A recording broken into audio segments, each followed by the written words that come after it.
Okay, so I'm going to show you another example with these permutations. Now, like I said, Thursday for today's lesson, you saw a couple examples of permutations. Friday, you're going to get into something called combinations. I know they are pretty difficult to kind of wrap your head around, but the more practice with them, they do become a little bit easier.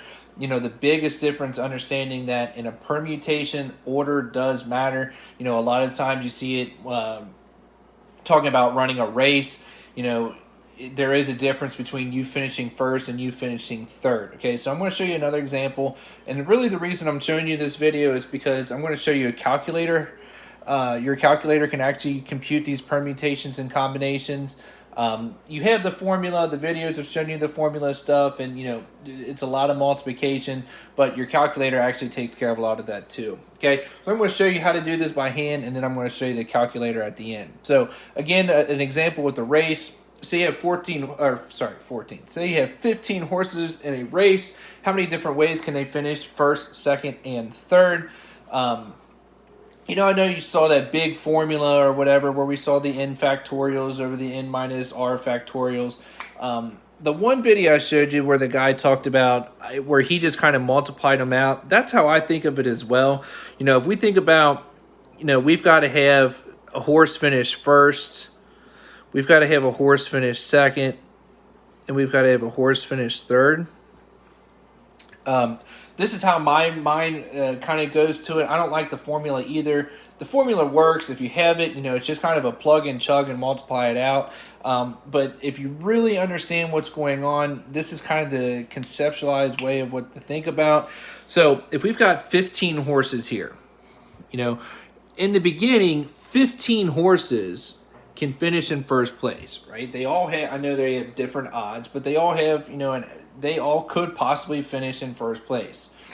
Okay, well, second place, someone had to finish first. So that means there's only 14 horses left to finish in second place. And then we can kind of go on down the list, which leaves us 13 horses to finish in third. So in my calculator, we can say 15 times 14 times 13.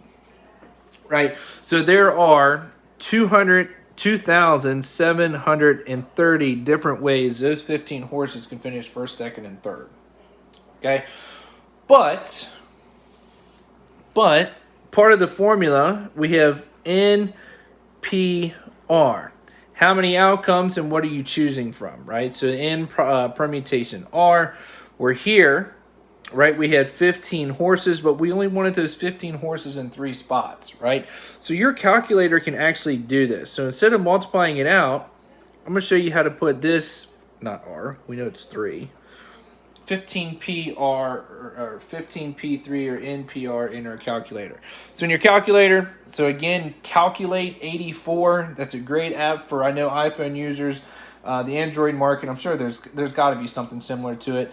If you have a calculator like this, great. But if not, I'm telling you, Calculate 84 definitely helps you here. Okay, so if you go to the math menu over here on the left, okay, so there's different menus: math, num, CPX stands for like a complex, PBR stands for probability. We're doing a lot of probability stuff. So we take the right arrow.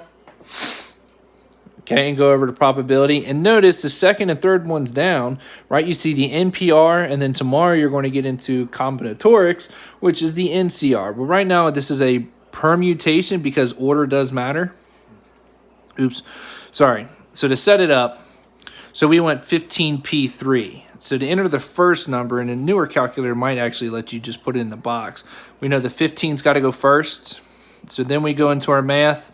Right, probability, I want that NPR, and we're choosing 3 spots, right? So we have the 15 horses for a permutation for the 3 spots, and we should come out to be the same number there.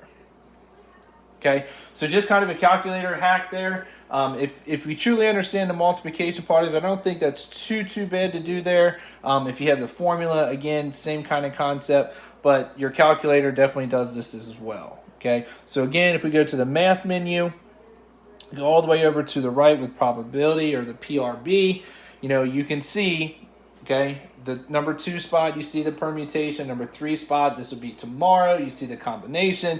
And actually, this spot also has the exclamation mark, which is factorial, right? So 4 factorial.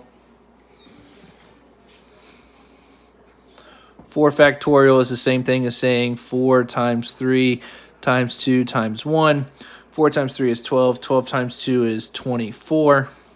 Okay, your calculator also does that. You know, if I want 4 factorial, I was going down to the exclamation mark, it should give us that 24. Okay, so just a couple things in the calculator might help you out there. Hope this helps.